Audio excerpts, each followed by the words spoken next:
His knowledge about the various COVID-19 vaccines is extensive, and he's been an important partner to all of us. We're back in the month of March. Sometimes it doesn't feel like we got out of last March, but this week marks the 1 year anniversary since the first confirmed case of COVID-19 in Colorado. Over the past 12 months, nearly 60,000 Denver residents have contracted this virus. Nearly 4,000 have been hospitalized over this period of time. As of today, we have lost 517 friends, family members, and loved ones in Denver to COVID. This has been a year like no other in our city's history. Every day has presented challenges, but as we come to a point in the calendar that calls us to look back, it is only appropriate to reflect on all we've lost. To mark this solemn anniversary, next week we will be lighting the tower of the City and County Building white to show our respect and honor the memories of those who have died. The following week, the week of March 15th, the building will be lit red and white to honor our first responders and essential workers.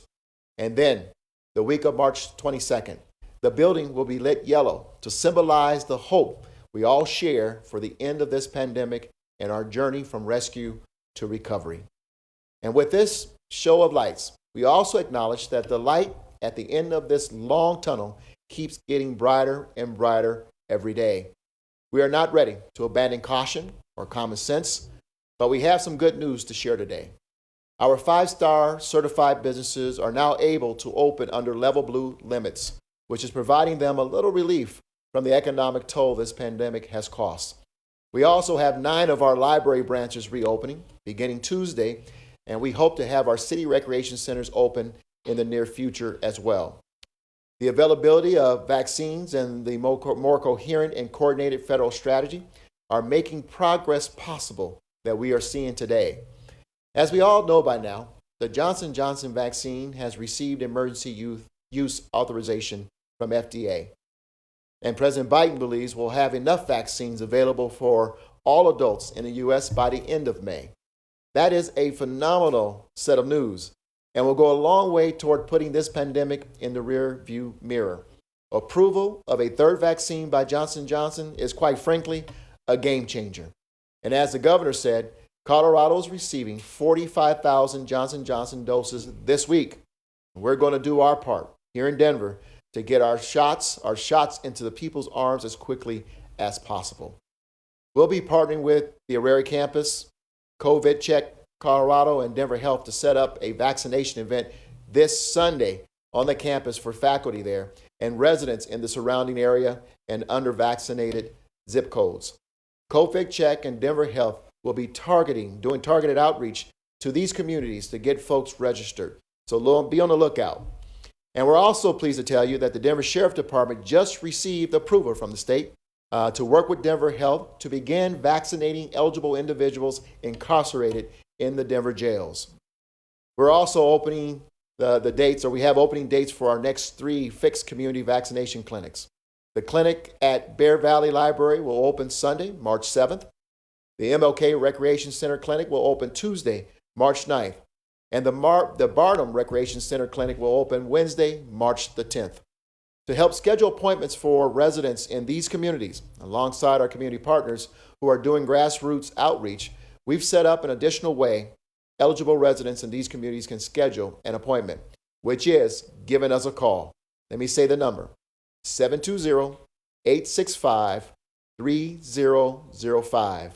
Again, that number is 720-865-3005.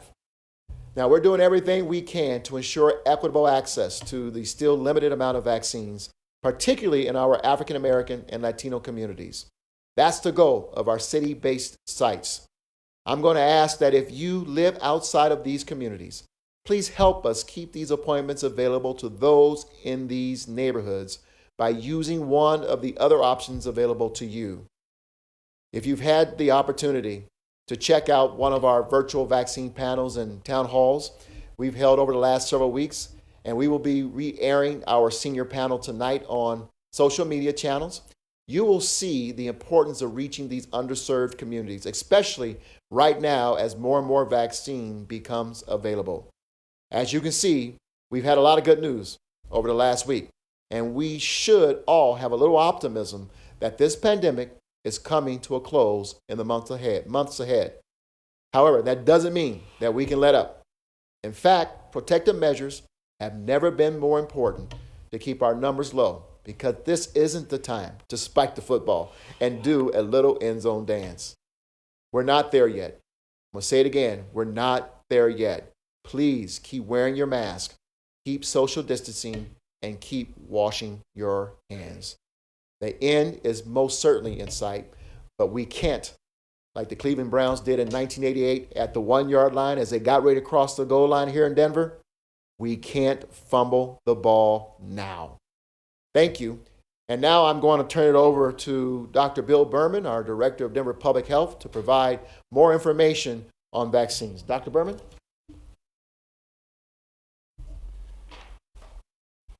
Thank you very much, Mayor Hancock. It is a time for both remembrance and celebration. I want to take just a few minutes to talk about the 3 vaccines that we're privileged to have, the Pfizer, the Moderna, and now the J&J vaccine. This first slide just makes a couple of points. In the second column there are the numbers of persons who were involved. And you can see these were very large clinical trials with 30 to more than 40,000 participants in each trial. I'll also say that there was a great effort made in these trials to enroll a diverse group of participants. Diverse in race, ethnicity, as shown on this slide, diverse in ages, diverse in medical conditions. Substantial proportions of persons had underlying medical illnesses. So I think those are 2 things that should give us a lot of comfort in evaluating their results. So on the next slide is shown those key outcomes. I want to focus just for a second on the column called sites. That's where the participants were enrolled. And you can see that there's a particular difference I want to point out with the J&J vaccine, that it enrolled both at a time and in places, South Africa and Brazil, in which some of these variant strains were circulating. In fact, in South Africa, the variant strains represented almost all of the strains currently circulating in those communities. And that's important when we evaluate the outcomes. I'd focus next on the column called severe COVID, because I think that's what we care the most about. That's individuals who are hospitalized, put into an intensive care unit, even died. And the point there is these vaccines look quite comparable when you look at that critical outcome of hospitalization or death. Importantly, the Janssen or J&J vaccine looks better and better with additional time for the vaccine to have its protective effect. And then lastly, I just focus on the asymptomatic disease. Those results are just starting to come out, and it's the best way that we can evaluate potential impact of these vaccines on transmission of COVID to others. And so again, the news is good. There's only very preliminary data available from the Pfizer vaccine, and it appears that it decreases asymptomatic COVID infection and hence the risk of transmission. We have actually quantitative data from Moderna that after just 1 dose of vaccine, there was a 2/3 reduction in the risk of asymptomatic COVID. And then importantly, for the J&J vaccine, there was a 74% reduction in apparent asymptomatic infection and hence risk of transmission. So I think all told, these are 3 exciting vaccines that, as the mayor said, can really change the game with COVID. This is an exciting time for our community. Let's get vaccinated.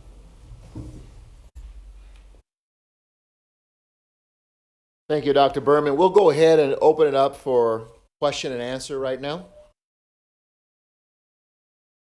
We can start with Meg from the Denver Post. Do you have a question?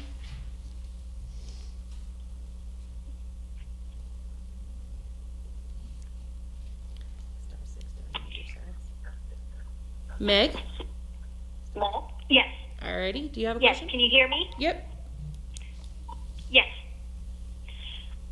Hello. I wanted to ask, you said about the Denver sheriff had just gotten permission to work with Denver Health to vaccinate inmates in the jail. And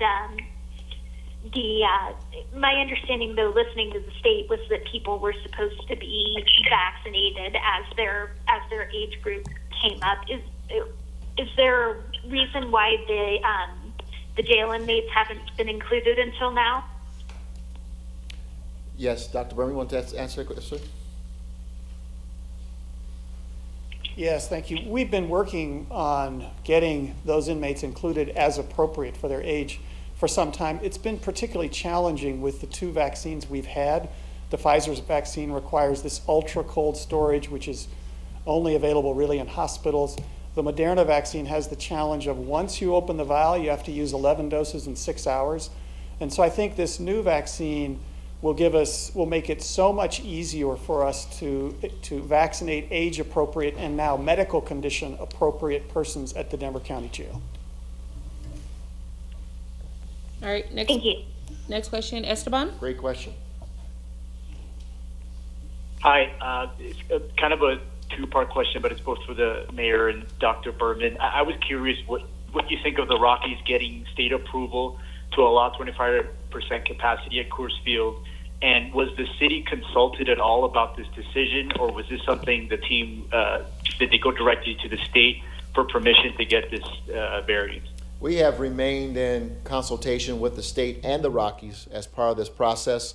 And as you know, the normal procedures is they submit through the county, which is Denver, and we would forward to the state. In this case, we have been in regular communication. It probably was done all at one time, quite honestly.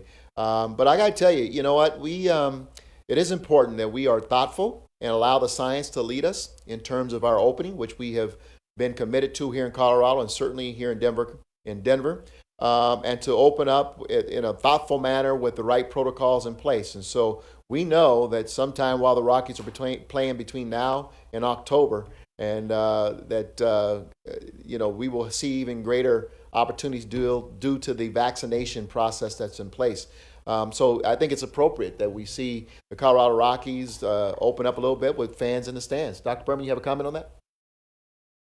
Yeah, only to say that I think it is quite reasonable, and it's just a reminder that the basics work. Masking as a single intervention decreases transmission of COVID by 80%. That's the equivalent of a vaccination. And distancing works as well. And so if we do the basics right, it's entirely appropriate. All right, Vinny. Yeah, hello, this is Vinny Delgiudice at Bloomberg News in Denver. On COVID and the economy, Mayor, what are the short-term prospects for unemployment in Denver? Thank you very much. Well, obviously, thank you, Vinny, for the great question. The short-term prospects, obviously, this has all been about getting the economy back up and running and doing it in a thoughtful manner. Again, allowing the science to lead us where we want to go. That's why I made the point to slow down and to be very deliberate in my point. This is not the time to turn back now. If we see another spike or surge, it's only going to prolong the challenges, the economic challenges of people who are unemployed right now. We're close. And so we have to do what I love to say, and that is run through the tape with everything that we have, following the proper procedures with these masks, washing our hands, and social distancing. If we do those things along with the 3 vaccines that are in the marketplace, I think we have real good prospects, that we'll be able to turn this economy around very soon. Let me just remind everyone, Denver has been forecasted as one of the top cities that will emerge fastest out of the doldrums of this economic slowdown due to the pandemic. We still expect that, but we got to be smart about continue to handle what we have to handle with regards to this pandemic and run through the tape so we can get everyone back to work as quickly as possible. John. Mayor Hancock, John Frank here from Access Denver. Governor Polis mentioned earlier this week that he expects people not to be wearing masks at grocery stores come this summer. Do you expect to lift the mask mandate or have the state lift their mask mandate by summer, by June? Or could we expect that even earlier? Hey, listen, we'll continue to do, and I'll say it for the third time, follow the science. We continue to do what we have to do. As I've always said, and I think this aligns with what the governor said, I always said the end of the summer, early fall is when I think we're going to turn the corner on this thing. So the vaccines are lining up, the timing for folks getting vaccines lining up well. We keep doing what we have to do. Then, yeah, I suspect that sometime this summer we'll see kind of the loosening, if you will, of some of the mandates related to the pandemic. Seth with the Gazette. Thanks. Mayor Hancock, just a quick question. Have you had a conversation yet with people from the White House about the letter that you had sent? I know they had gotten back to you about it, but has it progressed any further than that? I need you to repeat the question. I didn't really hear you. The letter that you sent to the president. Oh, about having control of the vaccines, having greater local control of vaccines? Yeah, no. Yeah, if you had actually had a conversation about it yet. No, we haven't had direct conversation. We did get word that it doesn't look likely that they're going to change anything in terms of the protocols at this time. That was between the last time I talked to you all last week and now. But we are also working to set up a time where we can learn more about what they're looking at, what they're thinking. But I got to tell you, and I said it earlier, this is a game changer to have Johnson & Johnson in the marketplace. And with the number of vaccines that we are scheduled to receive in Colorado and in Denver, that's a big deal for us. And so we are working with the governor. He understands we're setting up these permanent sites. He wants to be a partner, and he wants to make sure we have what we need necessary to execute those sites. And to me, that's the thing that I wanted all along. And if we're able to do that, then that would be important. Is there anyone we didn't get to? Or any follow-up questions? All right. Yeah, I had a follow-up question. Go ahead. Mayor, do you have an update on the FEMA reimbursement for the city? Does that continue to be a struggle? Yeah, we are in regular communication with FEMA officials now, as well as the White House and our congressional delegation.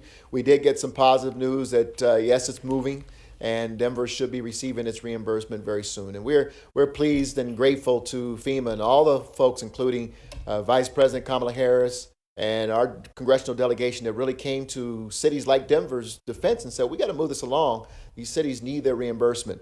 So we're grateful to them, and as well as to our FEMA partners who are beginning to execute on our request for reimbursement. Okay? Thank you all.